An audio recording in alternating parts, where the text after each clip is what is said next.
नमस्कार, मैं पिंटू सिंह यादव आप सभी का स्वागत करते हैं। दोस्तों, सावन के महीने की शुरुआत हो चुकी है और सावन के महीने में तमाम लोग अलग अलग तरह की प्रतिक्रियाएं दे रहे हैं। तमाम कलाकार अपने अपने गाने रिलीज हो रहे हैं और उस गाने की चर्चा भोजपुरी इंडस्ट्री में भी ज़बरदस्त तरीके की होती नजर आ रही है।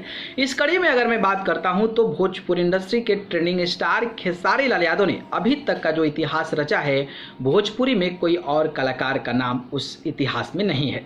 इस कड़ी में पवन सिंह ने एक गाना रिलीज किया था कल wave music official YouTube channel पर, जिस पर कि 33 लाख से ज़्यादा व्यूज मिल चुके हैं, जिस गाने का नाम है ले जात बाड़ू देवघर। हाँ, ये गाना जो है पूरे देश में 2 नंबर पर म्यूजिक सेक्शन में ट्रेंड कर रहा है। तो कुछ लोग इसको सबसे बड़े गाने के रूप में देख रहे हैं, तो वहीं भोजपुरी इंडस्ट्री का इस सावन का सबसे बड़ा गाना के रूप में बता रहे हैं।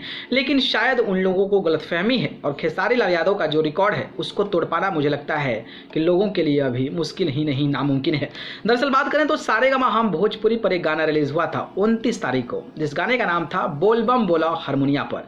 यह गाना पर 8.5 मिलियन व्यूज मिल चुके हैं और ये गाना नंबर 1 पर 8 दिन तक ये गाना म्यूजिक सेक्शन में 1 नंबर पर ट्रेंड कर दिया है। ये जानकारी मैं उसको दे रहा हूँ जो जानकारी पवन सिंह को लेकर बता रहे हैं कि पवन सिंह भोजपुरी के सबसे बड़े रैंक पर इस साल का गाना रैंक कराने वाले कलाकार हैं। लेकिन आपको पता होना चाहिए कि खेसारी लाल यादव का गाना बोल बम बोला हारमोनिया पर जो है वो 8 दिन तक नंबर 1 पर ट्रेंड किया था और अभी भी ये गाना जो है वो 20 दिन हो गया है, लगातार 20 दिन हो गया है और ये गाना फिलहाल अभी भी म्यूजिक सेक्शन में 21 नंबर पर ट्रेंड कर रहा है। तो ये खेसारी लाल यादव का जलवा है और 20 दिन तक पहले ट्रेंड करके दिखाइए, फिर आगे की चीज़ें बताई जाएगी।